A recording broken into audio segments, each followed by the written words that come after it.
Ang kwentong ito ay hango sa tunay na buhay. Karanasan ito ni Ismael. Nangyari ang kwentong ito taong 1978. Walang eksaktong lugar. Capiz. Tulad ng mga nagbabahagi ng kanilang mga kwento sa inyo, ay may karanasan din ako na hindi ko malilimutan. Sa isang liblib na baryo, ng Capiz ako naninirahan. Kasama naman ang aking mga magulang at ang aking kapatid na itago na lang natin sa pangalang Eloy. Bata pa lang kami ng aking kapatid ay hindi na namin naranasan ang tunay at wagas na pagmamahal mula sa aming mga magulang. Hanggang sa kami ay nagbinata. Madalas ay napapaisip ako kung bakit kami ipinanganak. Baka naman kaya kami dumating sa mundo ay para lamang maging katuwang nila sa mabibigat na gawain sa bukid. Ang araw-araw ay naging buhay namin ay umiikot lamang sa pagtatrabaho sa bukid. Mula naman sa pagtatanim hanggang sa pag-aani ng mga mais. Minsan pa nga isinasama kami ni tatay sa tubuhan upang gumapas ng tubo at magbuhat ng mga mabibigat na dahon ng mga ito.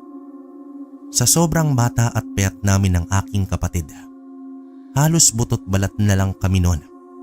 Dala na marahil ng labis na pagod at kakulangan sa pagkain. Walang araw na hindi ko nararamdaman ang hirap kalakbay. Pero hindi ko ito masabi sa kahit kanino. Kaya naman ang aking mga inaing at sakit ay iniiyak ko na lamang ng palihim.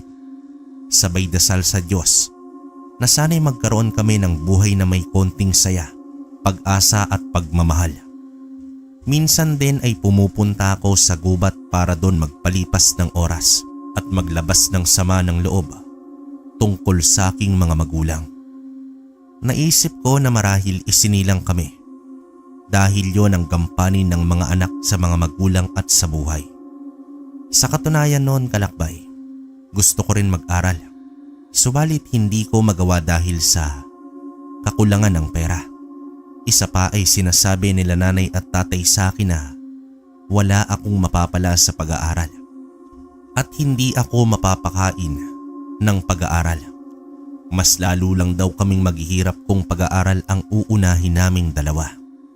Dahil doon, inilagay ko sa aking utak na wala na nga akong mapapala na iba sa buhay bukod sa pagtatrabaho sa bukid. Kung minsan din ay pinapatapon kami ni nanay at ng aking kapatid sa gubat tuwing gabi kapag naiinis o nagagalit sila sa amin. O kaya naman kapag wala kaming kitang pera sa isang araw o kung nagkakasakit kami. Noong isang araw ay hindi ako nakatulong kaila nanay at tatay sa bukid noon dahil talagang masama ang aking pakiramdam.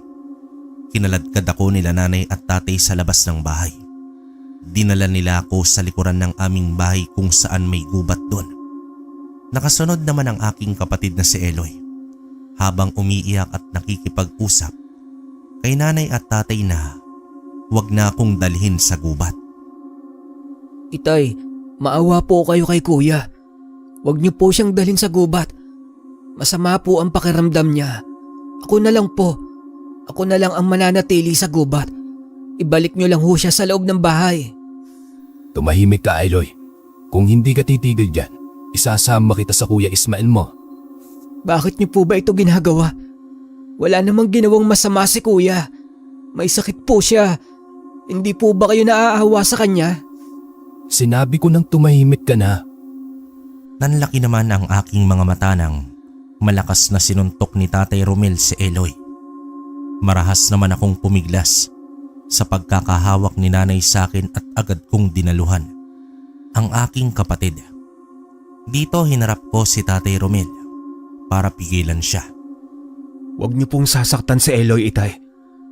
Patawad, ako na po ang bahalang kumausap sa kanya. Siguraduhin mo yan, Ismael. Kung hindi, ikaw ang malalagot sa akin.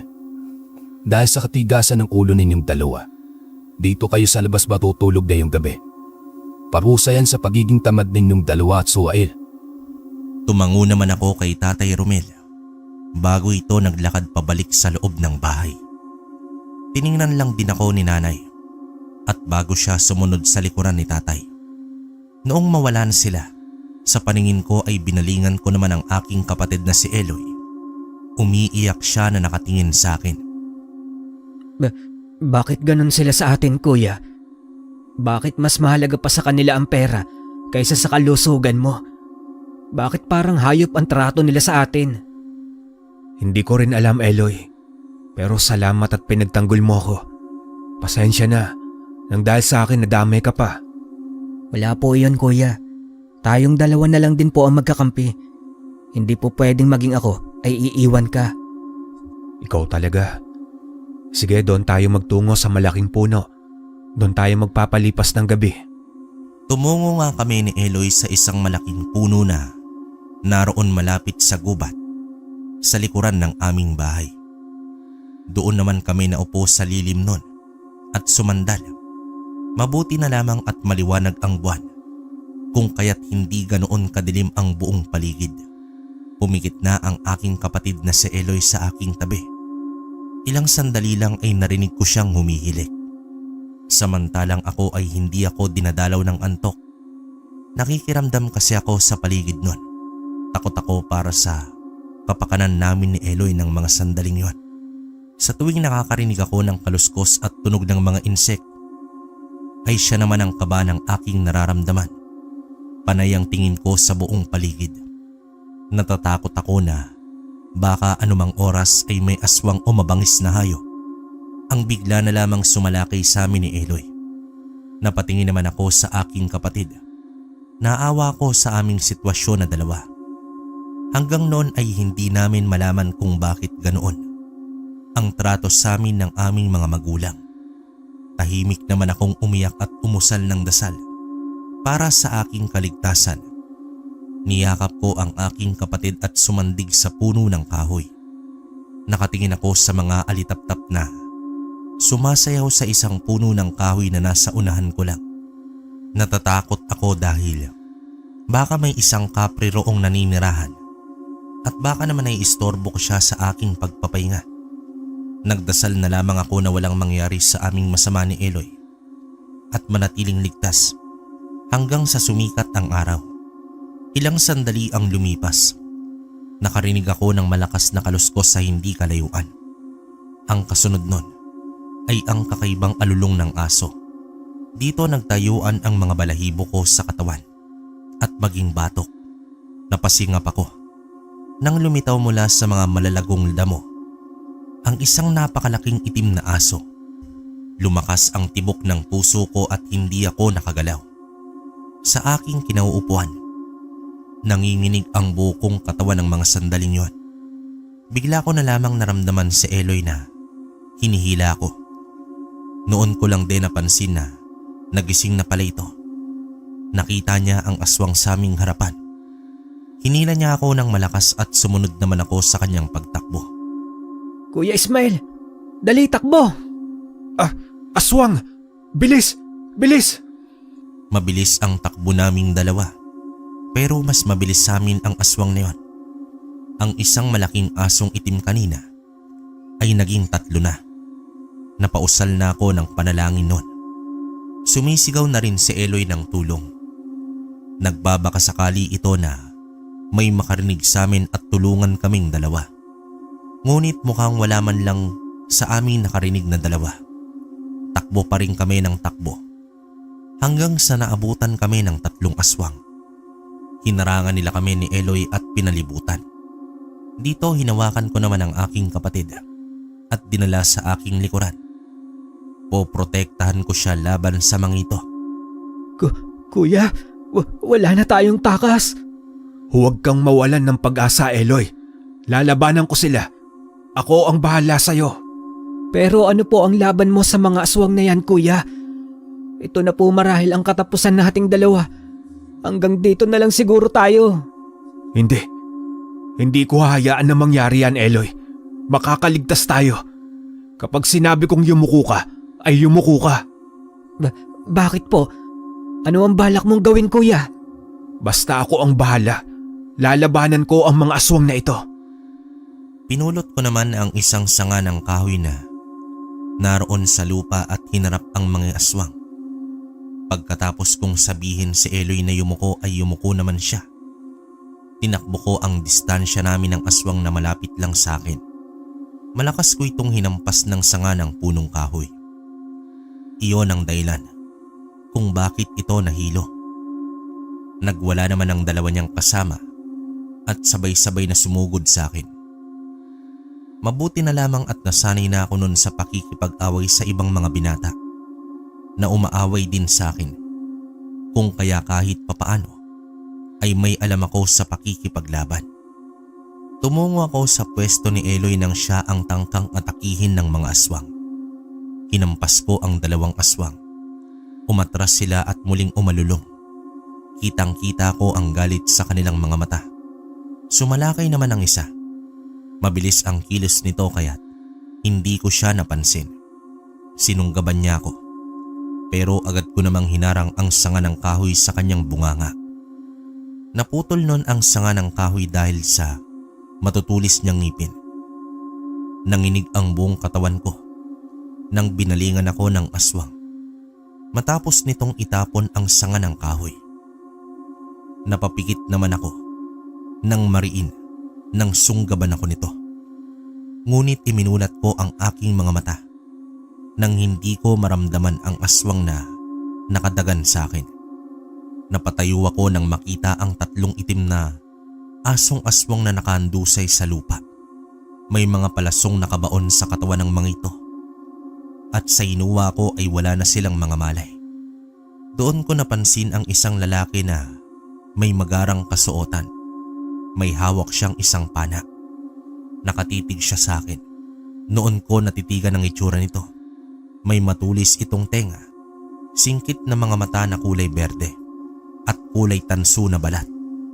Napatras naman ako nang mapagtanto ko na hindi ito simpleng nilalang lang. Sino ka? Hindi ka tao. Hindi ka rin aswang. Ano kang klaseng nilalang? Huwag kang matakot sa akin, bata. Isa akong lambino. Ako ang diwatang lalaki na nangangalaga sa kagubatang ito. Kanina ko pa kayong pinagmamasdan na magkapatid hanggang sa habulin kayo ng mga aswang. Araw-araw kitang sinusubaybayan sa tuwing dumaraan kayo rito sa gubat at sa tuwing iniiwan ka rito ng iyong mga magulang. Hindi ko alam ng mga sandaling yon kung bakit naging panatag ang loob ko habang nakatitig sa lalaking diwata. Alam ko na hindi siya normal na tao at isa siyang tagapangalaga ng gubat na yon. Pero wala naman akong maramdaman na pangamba mula sa kanya. Sa halip ay mas naging panatag ang aking loob. Idagdag pa na iniligtas niya kaming dalawa ng aking kapatid. Mula naman sa tatlong aswang, huminga naman ako ng malalim saka binalingan ang aking kapatid na si Eloy. Walang malay ang kapatid ko nang lapitan ko ito. Natutulog lamang siya, Ismael, kaya huwag ka nang mag-alala. Ligtas siya. Bukas ay magigising din siya. Ginawa ko siyang patulugin para makausap kita ng masinsinan. Salamat sa tulong mo. Kung hindi dahil sa'yo baka napatay na kami ng kapatid ko ng mga aswang. Saka bakit mo nga pala ako kilala? Ikaw, ano ang pangalan mo? Saka bakit mo naisipan na magpakita sa akin? Ang pangalan ko ay Conrado. Matagal na kitang kilala, Ismael. Kilala na kita noong bata ka pa. Noon pa ay gusto ko na talaga sa iyong makipagkaibigan. Nakikita ko na may maganda kang kalooban at kabutihang asal. Pinapahalagan mo ang mga taong mahal mo sa buhay at handa ka rin tumulong sa iyong kapwa. Wala namang problema sa akin na maging kaibigan ka, Conrado. Masaya ako dahil may isang katulad mo ang naninirahan sa gubat na ito. Maraming salamat sa pagtanggap sa akin, Ismael. Ngunit hindi lang ito ang dahilan kaya ako nagpakita sa'yo. Ha? Ano ang ibig mong sabihin? Huwag mong sabihin na isasama mo ako sa mundo mo. Hindi ako papayag. Hindi ako sasama sa'yo. Hindi iyon ang gusto kong mangyari, Ismael.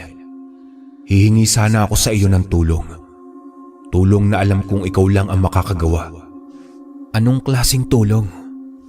Pinagmasdan ni Conrado ang buong gubat. Naglahong bigla ang pana niyang hawak.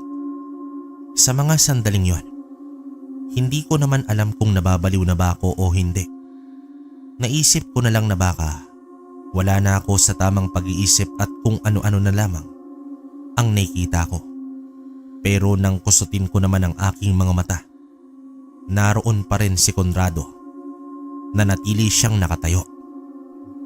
Nasa panganib ang mga tao sa inyong baryo, Ismael. May mga nilalang na gusto magasik ng lagim sa nayon at sirain ang gubat na ito. May mga aswang ding may masamang balak para manirahan dito sa inyong baryo. Para pigilan sila ay kinakailangan ko ng tulong mo. Gustuhin ko man na tulungan ka, Conrado, pero wala akong kakayahan na labanan ang mga nilalang na sinasabi mo. Isa lamang akong tao. Wala akong laban sa kanila. Saka bakit ako? Marami namang dumaraan dito sa gubat. Baka pwede kang pumili ng mas malaki sa akin. Yun talaga na may kakayahan na ipagtanggol ka. Umiling siya sa akin at muling ngumiti. May kinuha siyang isang bagay mula sa kanyang kwintas na suot. Isang maliit na bato iyon na kulay berde. Nanlaki naman ang aking mga mata nang makita yung umiilaw habang ibinibigay niya yon sa akin. Yan ay ang aking mutya, Ismael. Nagbibigay yan ng swerte sa kung sino mang tagapangalaga ang pagbibigyan ko niyan. Nagbibigay rin ito ng kakaibang lakas sa tagapangalaga. Bagsik sa pakikipaglaban at lakas ng pangangatawan. Tataglayin ito ang katangian ng isang lambino. Tanggapin mo ito para gamitin mo sa pakikipaglaban sa mga masasamang nilalang. Batid ko na kapag nasa pangangalaga mo yan, magiging ligtas ang aking mutya. Sandali, hindi ko matatanggap yan. Hindi ko kayang gawin ang sinasabi mo. Batid ko naman na hindi mo agad tatanggapin ang mutya na ibinibigay ko. Pero subukan mo ang kapangyarihan nito. Nasa iyo na ang desisyon sa huli. Sana ay matulungan mo ko, Ismael. Gamitin mo ang mutya sa kabutihan at tama para puksain ang mga masasamang nilalang na gustong kunin yan at magasik ng lagim. Kumuyom naman ang kamay ko habang nakatitig sa mutya na hawak ni Conrado. Nagtatalo ang puso at isipan ko kung tatanggapin ko ba yon o hindi. Pumikit naman ako at nag-isip ng malalim. Tinimbang ko ang mga sinabi sa akin ni Conrado. Nang magmulat ako ng aking mga mata, ay kinuha ko ang mutya mula kay Conrado. Nang sandaling yon, pinipili kong ipagtanggol ang mga naapi. Sige, tinatanggap ko na ang mutya. Gagamitin ko ito para puksain ang kasamaan. Maraming salamat sa pagtanggap ng aking mutya, Ismael. Ngayong nasa iyo na ang mutya, ay huwag mo itong ipapaalam sa iyong mga magulang at maging sa iyong kapatid. Bakit hindi pwede? Sapagkat masama ang kanilang mga budhi. Ikaw lamang ang nakitaan ko na may busilak na puso. Kaya ibinibigay ko ito sa iyo. Dahil alam kong mapapangalagaan mo ang aking mutya. Naaawa ko sa iyo, Ismael, kung kaya't binibigyan kita ng isang pagkakataon na mabago mo ang iyong buhay. Napatingin naman ako sa mutya na nasa aking palad. Tumango ako kay Conrado at nangako na gagawin ko ang lahat para gamitin yon sa kabutihan. Ngunit muli na naman akong pinanghinaan ng loob. Kaya't ibinalik ko sa kanya ang mutya. Naisip ko noon na hindi nararapat sa akin ang ganoong klase ng mutya. Pasensya na, Conrado. Pero baka hindi ko magampanan ng tungkulin ng pagkakaroon ng mutya. Isa pa ay wala akong halos alam sa pakikipaglaban at kung paano yan gagamitin. Hinawakan ni Conrado ang aking kamay at muling ibinalik sa aking palad ang mutya. Pumikit ito at may inusal na isang dasal na hindi ko maintindihan. Pagkatapos nun ay binitawan niya ako at saka siya ngumiting muli. Sa iyo na ang mutya na yan, Ismael. Kapag nasa panganib ang buhay mo, ay asahan mo lamang ang iyong mutya. Gamitin mo ang iyong puso at isipan. Mapoprotektahan ka nila laban sa mga kasamaan. Magtiwala ka lang, bata. Hindi ka pababayaan ng aking mutya. Isa pa ay nasa paligid lamang ako at gagabayan kita. Tatanggihan ko pa sana siya ulit nang unti-unti na siyang naglaho na parang bula. Napatingin naman ako sa mutya na aking hawak at ganoon na lamang ang kakaibang enerhiya na nararamdaman ko na lumukob sa aking buong katawan. Hinawakan ko yon ng maigpit at isinuot sa aking liig. Itinago ko yon sa ilalim ng aking suot na damit. Kinabukasan ay nagising ako sa mga huni ng ibon at iba pang hayop sa gubat. Akala ko noong una ay panaginip lamang ang lahat ng nangyari kagabi. Ang tungkol kay Conrado at sa mutya. Kaso nang makapako ang mutya na nasa aking leeg, ay naniwala ako na totoo ang lahat. Napatingin naman ako sa aking tabi. Naroon pa rin ang aking kapatid na si Eloy. Tumayo ako mula sa pagkakaupo sa ugat ng puno at muling hinawakan ang mutya na nasa aking leeg. Tignan ko kung totoo nga ang sinabi ni Conrado. Kung swerte ka nga at magagamit ko laban sa mga masasamang nilalang. Binalingan ko muli ang aking kapatid at ginising na. Nang magising na si Eloy ay sabay na kaming dalawa na umuwi ng bahay. Pagdating namin sa bahay ay binati namin si nanay at tatay. Subalit hindi nila kami binati pabalik. Binalingan ko naman ang aking kapatid na si Eloy. Ngumiti ako sa kanya at niyakap siya ng maigpit. Simula noong mapunta sa akin ang mutya ni Conrado, ay palagi na lamang akong nakakarinig ng mga kakaibang bagay sa aking paligid. Sa tuwing natulog ako ay may napapanaginipan akong mga iba't ibang elemento na para bang kinakausap ako. Ang iba naman ay pakiramdam ko. Parang ang lakas ng galit sa akin at gusto kong patayin. Subalit sa kabila ng lahat ng mga yon, napatunayan nga ng mutya na nagdadala siya ng swerte. Minsan ay nagigising na lamang ako na puno na ang bigasan namin. Ang mga gulay namin at ang mga ani namin mula sa bukid ay napakarami. Noon kong naghihikahos kami sa pera. Ngunit nang nasa pangangalaga ko na ang mutya, ay nakakakain na kami ng 3 beses sa isang araw. Dahil doon, nagbago na ang pakikitungo sa amin ni nanay at tatay. Naging mabait na silang dalawa sa amin ni Eloy. Nakapag-aral na rin kami ng elementarya dahil malaki ang nagiging kita namin sa aming palayan at gulayan. Malaki naman ang pasasalamat ko kay Conrado dahil sa tulong niya sa akin. Pero hindi ko rin maiwasan ang magiging kapalit ng swerte na yon. Isang araw ay tumungo naman ako sa gubat para dalhan ng alay si Conrado. Mga sobra sa gulay na inani namin at isang baso ng bigas. Hinandog ko yon sa kanya bilang pasasalamat sa biyayang natatanggap ko. Kahit hindi na siya nagpapakita sa akin ay ipinagpapatuloy ko pa rin ang pagdalaw sa kanya. Iyon ay dahil bilang pagtanaw ng utang na loob at ang pasasalamat na rin sa biyaya niyang binigay sa akin noon. Matapos kong magdasal at mag-alay ay naisipan ko ng umuwi.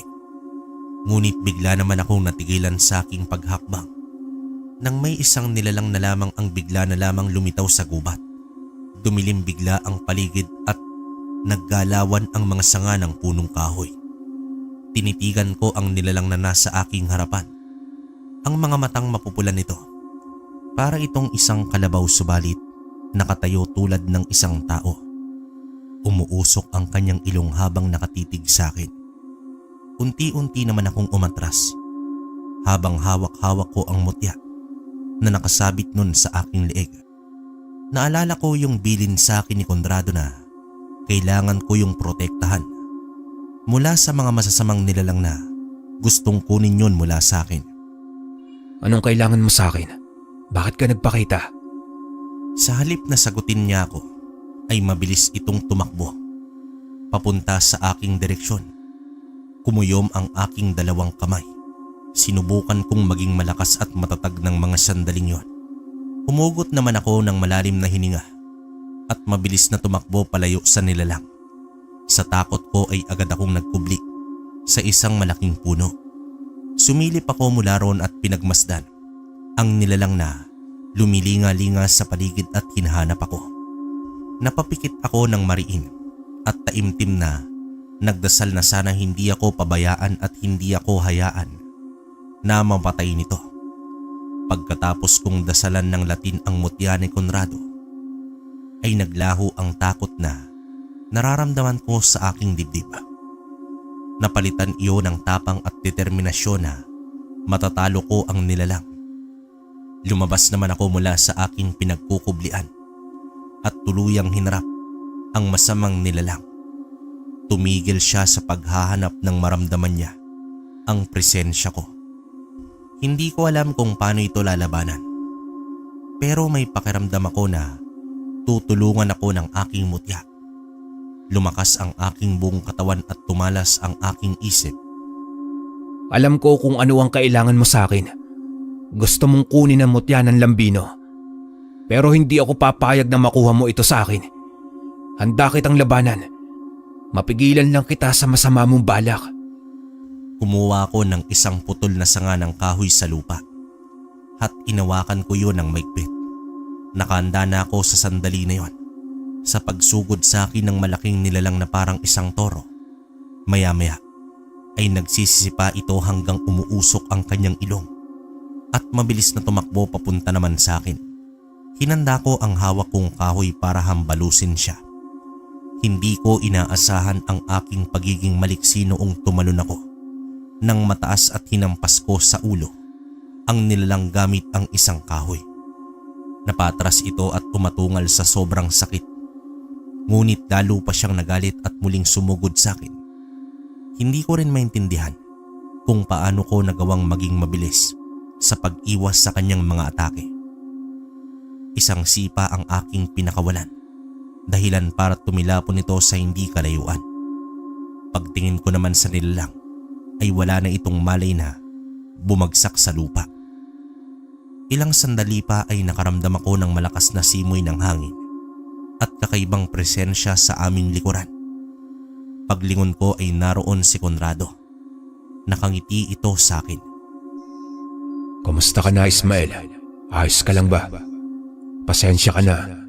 Maraming mga masasamang nilalang ang gustong kunin mula sa iyo ang mutya. Gusto nilang mas maging malakas at pagharian ng buong kagubatan. Ayos lang ako, Conrado. Huwag kang mag-alala at gagawin ko ang lahat para protektahan ang nayon na ito at ang mutya mula sa kanila. Kung ganoon ay tanggapin mo itong pana. Magagamit mo yan sa pakikipaglaban at ipagtanggol ang iyong sarili. Ibinigay niya sa akin ang kanyang bagong pana. Saka naman ako tinapik sa aking balikat. Kinuha ko yon sa pinakatitigan. Naramdaman ko na konektado yon sa aking suot na mutya. Maraming salamat dito, Conrado. Asahan mo na gagamitin ko ito ng tama. Pakaiingatan ko rin ito para hindi masira. Aasahan ko yan, aking kaibigan. Alagaan mo ang aking mutya at ang pana nang sa ganoon magtatagumpay ka sa lahat ng pagsubok at laban na darating. Pagkatapos yung sabihin ni Conrado, ay muli na naman siyang naglaho sa aking harapan. Noong umuwi ako sa bahay ay pinag-isipan ko ng mabuti kung papaano ko proprotektahan ang mutya. Alam ko na hindi lang yung nilalang na masama ang nakalaban ko, kundi may mga parating pa. Naghihintay lamang sila ng magandang panahon para salakayin ako. Simula nun ay parati na akong nag-e-ensayo sa likuran ng aming bahay. Minsan ay naabutan pa ako ng aking kapatid. Kuya Ismael, ano ang ginagawa mo? Pansin ko madalas ang pag-eensayo mo kung paano ang pakikipaglaban. Nagsasanay lang ako, Eloy.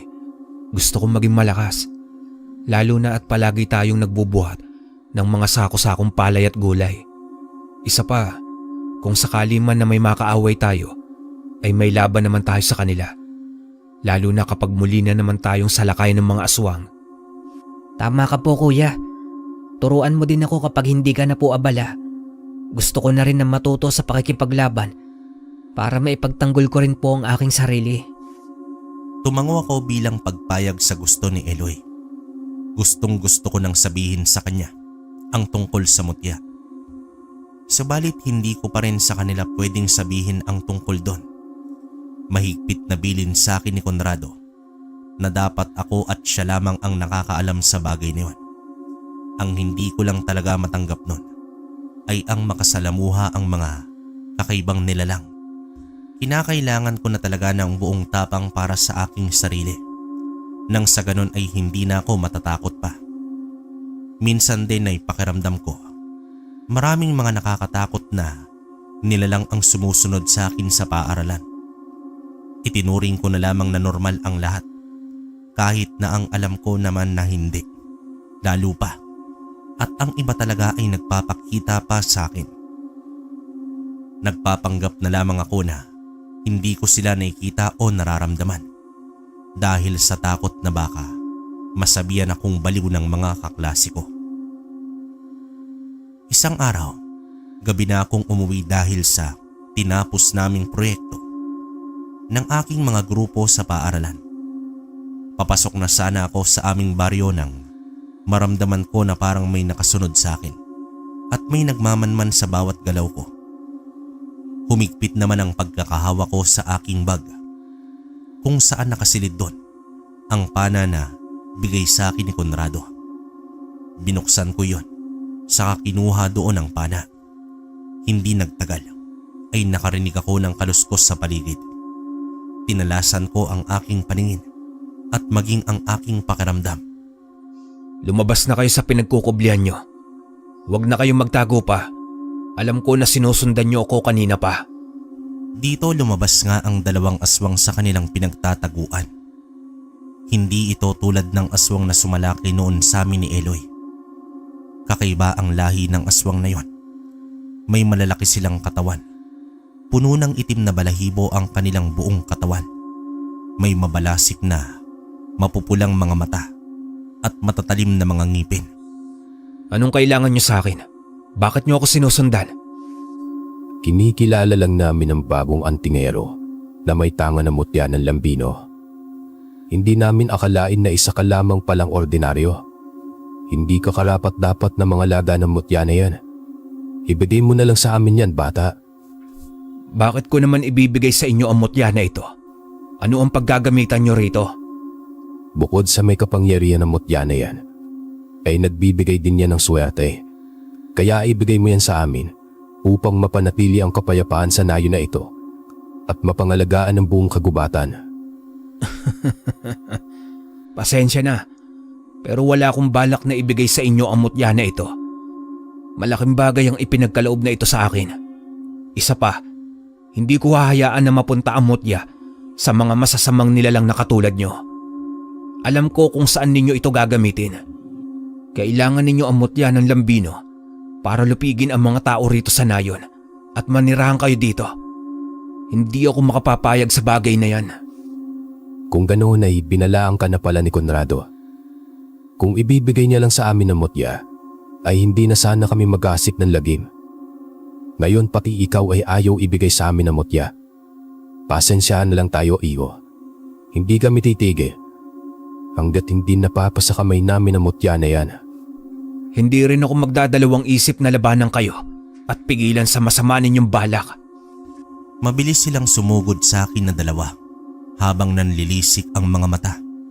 Agad kong inunat ang pana at pinalipad ang isang palaso sa direksyon ng isang aswang. Tinamaan siya sa kanyang balikat pero hindi siya ron natinag. Nagpatuloy pa rin siya. Bumilis din ang galaw ng isa niyang kasama. Noong malapit nito sa akin ay agad niya akong sinuntok. Sa lakas nun ay tumilapon ako sa may kakawyan, pero sa tulong ng mutya ay hindi naman ako napuruhan. Tumayo ako at muling nagpakawala ng palaso. Sunod-sunod ang ginawa ko. Tinamaan sa magkabilang binti ang isa, dahilan para mapaluhod ito sa lupa. Ang isa naman ay pinatamaan ko sa magkabila nitong balikat at maging sa paa. Matapang nilang binunot ang palaso na nakabaon sa kanilang katawan. Sumirit ang kanilang dugo mula sa kanilang sugat. Napansin ko naman ang kanilang panghihina habang nakatayo. Dito napangiti ako. Huwag na kayong lumaban pa. Ilang sandali na lang at mauubusan na kayo ng dugo. Kung hindi pa rin kayo susuko, mamamatay kayo gamit ang mga palaso. Wala kaming pakialam sa balak mong gawin. Gusto ka naming mawala. nang kami na ang maghawak ng mutya na yan. Kahit na nanghihina na, ay sumugod pa rin silang dalawa sa akin. Mabibilis ang kilos ng dalawang aswang.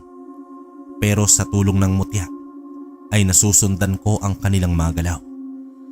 Iniwan ko muna ang aking pana at naisipan kong kakalabanin ko sila sa pamamagitan ng aking lakas. Nararamdaman ko ang pagdaloy ng kapangyarihan ng mutya sa aking buong katawan.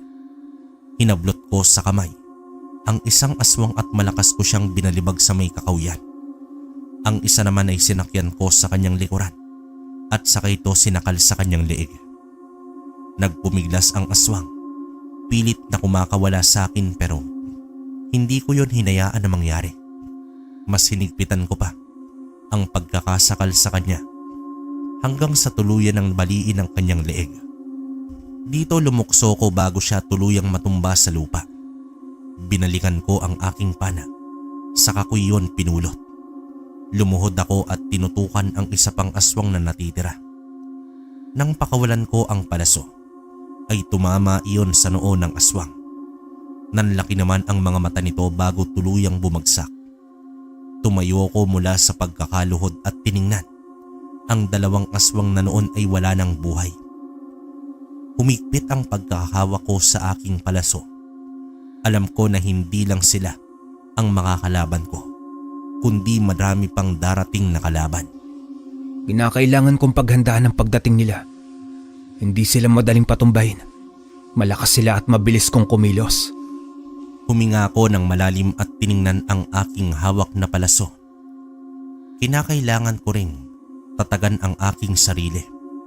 Pinulot ko ang aking bag at dito umuwi na ng bahay. Pagdating ko naman sa bahay ay nagulat na lamang ako nang makita ang mga gulay at palay sa aming sala. Napatingin naman ako kay nanay at tatay na abala sa paglalagay ng mga ito sa sako. Inaasahan ko na ang bagay na yun. Mukhang alam ni Conrado na may magagawa na naman akong mabuti kung kaya't biniyayaan niya na naman ako ng swerte dahil sa aking mutya. Tumungo naman ako sa aking kwarto. Pagkatapos kong magpalit ng aking damit, ay tumungo agad ako sa altar at lumuhod sa harap nun. Nag-alay ako ng panalangin sa mahal na may kapal at nagpasalamat sa biyaya na binigay niya sa aming pamilya. Humingi rin ako ng tulong sa kanya. Nabigyan niya ako ng lakas para harapin ang mga paparating na pagsubok. Nang matapos kong manalangin ay dinasalan ko rin ang aking mutya upang mas lumakas pa yon. Hating gabi sa kalagitnaan ng aking pagtulog ay nakarinig ako ng kaluskos mula sa labas. Nakita ko ang anino na dumaan sa bintana ng aking kwarto. Kinuha ko ang aking palaso at dahan-dahan na bumaba ng aking katre. Lumabas ako ng aking silid at inabangan kung sino man ang tao sa labas. Ilang sandali pa ay narinig ko na sinusubukan itong buksan ang aming pinto. Akma na sana akong lalapit sa pinto nang biglang magpakita sa akin si Conrado. Conrado, ano ang ginagawa mo rito? Bakit ka nagpakita sa akin? May kailangan ka ba? May mga aswang sa labas ng bahay ninyo, Ismael. Plano nilang wasakin ang bahay ninyo at patayin ang buong pamilya para lamang makuha ang mutya mula sa iyo. Gusto nila yung makuha para magtagumpay sila sa kanilang masamang plano. Kailangan mo silang pigilan at labanan. Hindi ko inaasahan na ganito kahalaga ang mutya mo sa lahat ng mga nilalang. Napagtanto ko na kung bakit mo gustong ibigay ito sa akin para protektahan ko ito at lupigin ang mga masasamang nilalang na may masamang intensyon. Huwag kang mag-alala, Conrado, dahil isa na akong antingero. Hindi ko sisirain ang pangako ko sa iyo. Lalabanan ko sila sa abot ng aking makakaya. Maraming salamat sa tulong mo, Ismael. Dahil sa mga ginagawa mo, ay napanatili mong maayos ang nayo na ito. Huwag kang mabahala. Ako ang bahala sa pamilya mo para protektahan sila laban sa mga aswang na nasa labas. Ipagkakatiwala ko sa iyo ang aking pamilya, Conrado. Tandaan mo ang mga orasyon at dasal na itinuro ko sa iyo. Yan ang magbibigay ng lakas sa mutya upang gisingin ang tunay na kapangyarihan nito. Hindi ka nila magagapi. Taglay mo ang mutya ko. Tumango naman ako kay Conrado nang marinig ang sinabi niya. Itinaas niya ang kanyang kamay sa ere at may inusal siyang mga salita na hindi ko maunawaan. Pagkaraan ng ilang sandali ay lumiwanag ang kanyang palad at tumungo ito sa kwarto ng aking mga magulang at ng kapatid kong si Eloy. Binigyan ko ng pananggalang ang iyong buong pamilya. Hindi na sila malalapitan o ni makikita ng mga kalabang aswang. Halika na, Ismael.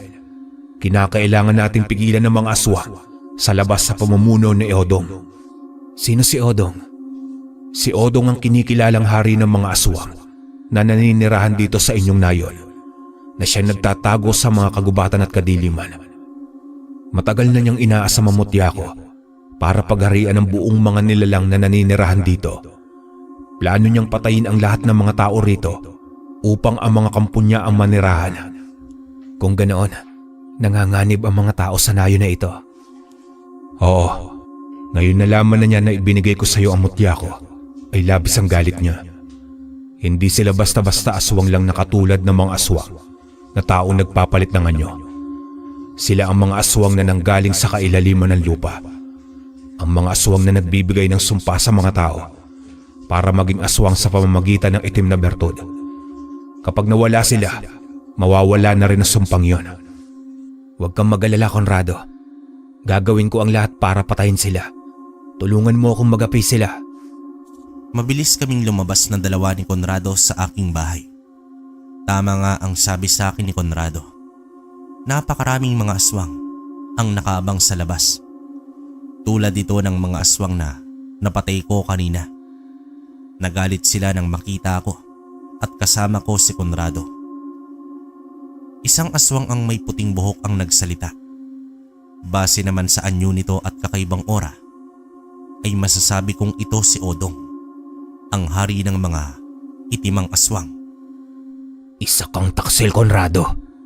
Ibinigay mo sa isang tao ang mutya na siyang pinapahalagahan ng mga nilalang. Ano ang magagawa ng antingero para kalabanin kami? Hindi mo alam kung ano ang sinasabi mo, Odong. Hindi ako nagkamali sa pagpili sa kanya. Siya ang makakatalo sa inyo at makakapigil sa masama ninyong hangarin. Lapastangan. Walang kakayanang antingero na yan laban sa amin. Hindi niya kami kaya. Bakit hindi natin subukan? Nang sa ganun ay malaman ninyo kung ano ang kaya kong gawin. Huwag kang mayabang tao. Wala ka sa kalingkingan namin. Umaasa ka lamang sa lakas ng mutya na ibinigay sa'yo. Yun lang ang pagkakaalam mo. Pero hindi mo alam ang kayang gawin ng isang antingero. Oras na sapian siya ng lakas ng isang mutya.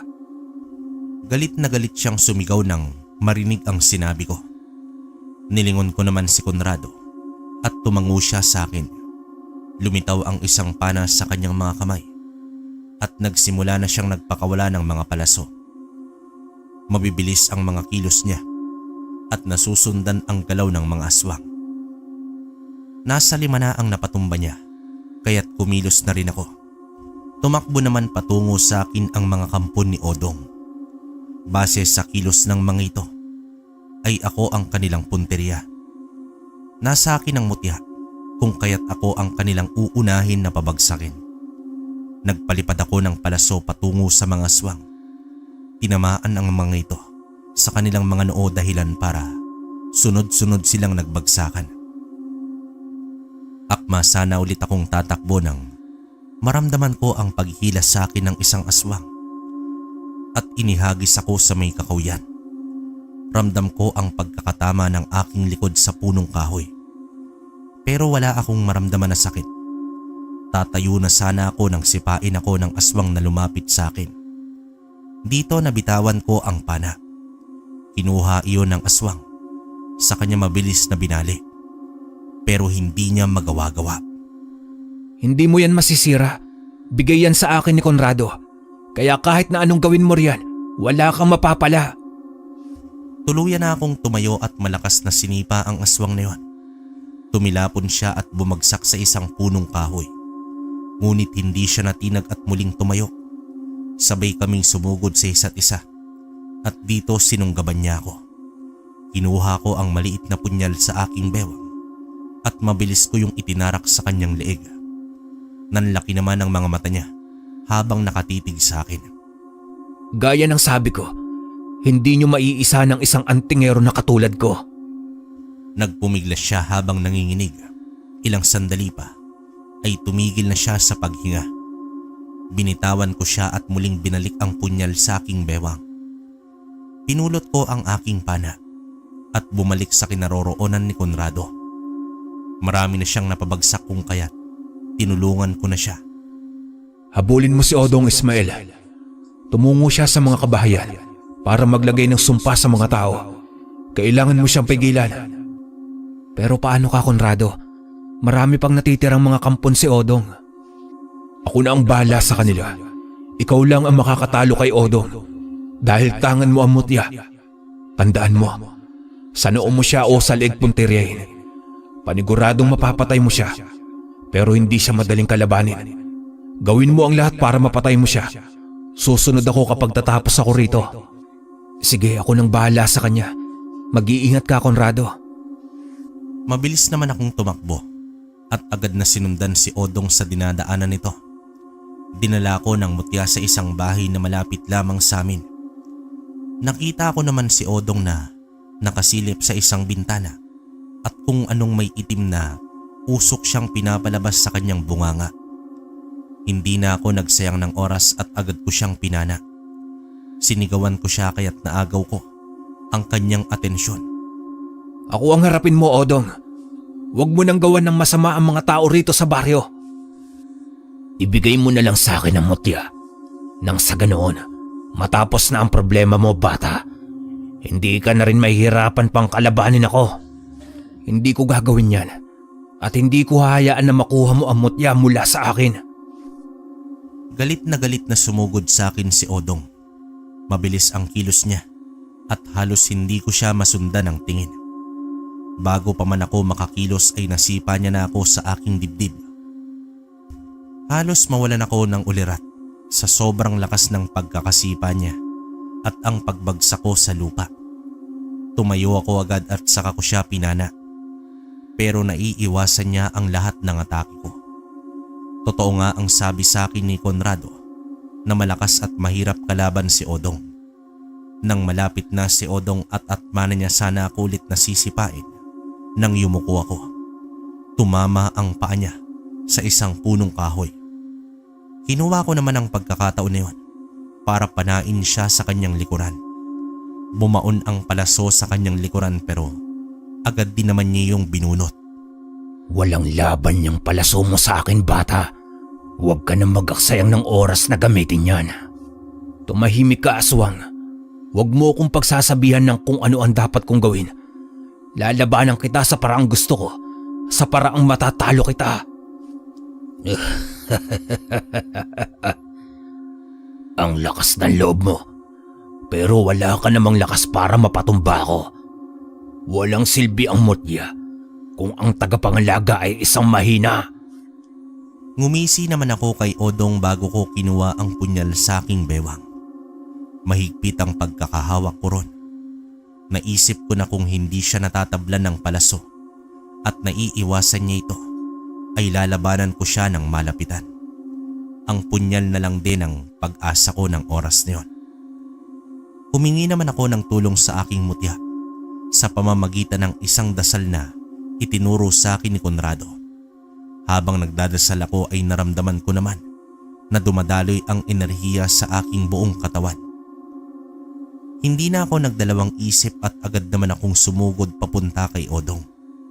Ngumiti naman siya habang inaabangan ang aking atake. Paglapit ko kay Odong, nakita ko ang ningning ng kumpiyansa sa kanyang mga mata. Alam kong inaasahan niyang madali niya akong mapapabagsak.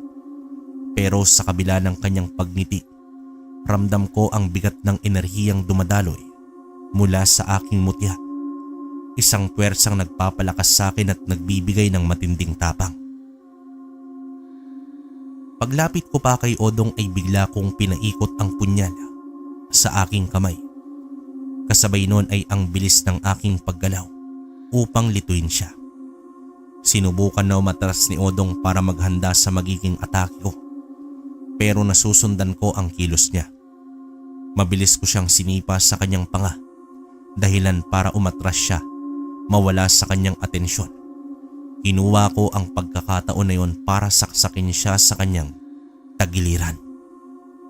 Nagulat naman siya sa naging atake ko. Alam kong hindi niya inaasahan ang susunod kong galaw. Hinawakan niya ako sa aking kamay. Sa kanya ako binalibag sa lupa. Napahawak siya sa kanyang sugat at galit na bumaling naman sa akin. Dito napatras si Odong. Nawala ang pagngisi sa kanyang mga labi kanina at napalitan iyon ng pagtataka. Pero ilang sandali pa ay tinatagan niya ang kanyang sarili. Hindi mo ako matatalo ng basta-basta lang, bata. Hindi pwede. Hindi mo pwedeng sirain ang mga plano ko. Pasensya ka na, Odong. Pero huli na para sa'yo ang lahat. Ito na ang magiging katapusan mo. Hindi ka na ulit makakapambiktima pa. Sumigaw naman ako ng malakas habang tumatakbo papalapit sa kanya. Nakipagpalitan ako ng suntok at sipa sa kanya. Ngunit lahat ng mga atake niya ay nasasalo ko rin. Humugot naman ako ng isang malalim na hininga at umikot ako sa kasyasini ko sa kanyang sikmura. Napaatungal sa sobrang sakit si Odong at napatras ito sa kanyang kinatatayuan. Bigla niya naman akong sinipa sa aking tiyan. Agad naman akong tumilapon at bumagsak sa lupa. Muli na namang nakatayo si Odong habang nakangisi ito sa akin. Hindi ko alam sa mga sandaling yon kung saan ang galing ang lakas niya, gayong napuruhan ko na ito. Agad kong idinikit ang aking hintuturo sa kanyang noo at mas nilakasan ko pa ang pagdasal sa orasyon. Ilang sandali pa ay nanlaki ang mga mata ni Odong. Unti-unti siyang nanghina at nagmistulan siyang isang estatwa. Dito nabitawan niya ang kamay kong may hawak na punyal. Lintik kang bata ka. Hindi ko inaasahan na matututuhan mo agad ang orasyon. Hindi pwede. Hindi pwedeng matalo mo ko ng ganito lang. Wala ka na magagawa pa, Odong. Hindi ka na makakakilos ngayon. Tumalab na ang orasyon laban sa iyo. Ang tanging gawin mo na lamang ay ang makinig sa akin. Magsisi ka sa mga kasalanang nagawa mo. Sino ka para pakinggan ko? Wala akong pagsisisi sa mga nagawa ko. Ang lahat ng yon ay dapat ko lang gawin para sa plano ko. Kaya kahit napatayin mo ko, may mga susunod pa sa akin para patayin ka. Wes, hihintayin ko sila. Tulad mo ay papaslangin ko rin silang isa-isa. Hindi na kayo Bago pa magkakaroon ng makasagot lugar sa akin mundong si ito. Odong ay mabilis ko nang Uubusin ipinarak ko ang sa mga kanyang kalahi noo mo. ang hawak kong punyal. Sumirit naman ang dugo sa kanyang noo habang nakamulagat ang kanyang mga mata. Noon ako nakaramdam ng kakaibang ginhawa sa aking dibdib. Sumagi sa isip ko na sa wakas, nabigyan ko rin ng hustisya ang mga taong naging biktima ni Odong. Kitang-kita ko naman ang paggapang ng mga itim na ugat sa katawan ni Odong. Nilalamon siya nito at dinala sa kailaliman ng lupa kung saan ang kadiliman. Ako naman ay pinulot ang aking pana at saka bumalik sa kinaroroonan ni Conrado. Sinunod ko naman ang isa at ang isa naman ay pinanana ni Conrado. Nang matapos ay lumapit na ako sa kanya. Wala na si Odong, Conrado. Malaya na ang kagubatan at ang buong nayon laban sa kanya. Pero alam ko na hindi pa rito nagtatapos ang lahat. Mabuti kung ganoon, Ismael. Pinatunayan mo sa akin na ikaw ang karapat-dapat na tagapangalaga ng mutya. Tulad ng sabi ko sa iyo, ingatan mo yan at gamitin sa tama. Sana ay magtagumpay ka pa sa mga susunod mong laban. Maraming salamat sa iyo, Conrado. Kung hindi rin dahil sa iyo ay hindi ako magiging isang antingero. Salamat din at tinulungan mo akong labanan si Odong at protektahan ang pamilya ko. Tumango lamang sa akin si Conrado at dito niyakap niya ako ng maigpit. Nagpaalam din siya agad sa akin pagkatapos niyang sabihin ang mga bilin niya. Paglaho niya ay agad din akong pumasok sa loob ng bahay. Sinara ko ang pinto at tumungo sa kwarto ng aking mga magulang at kwarto ni Eloy. Simula noon kalakbay, ginampanan ko na ang aking pagiging isang antingero. Pinaslang ko ang mga aswang na may masamang hangarin sa aming nayon hanggang sa unti-unti na silang nagtago sa dilim at hindi na nagpinsala pa. Pero hanggang ngayon ay nananatili pa rin sa akin ang mutya ng labino. Ginagamit ko ito sa tuwing may nangangailangan ng tulong. Wakas,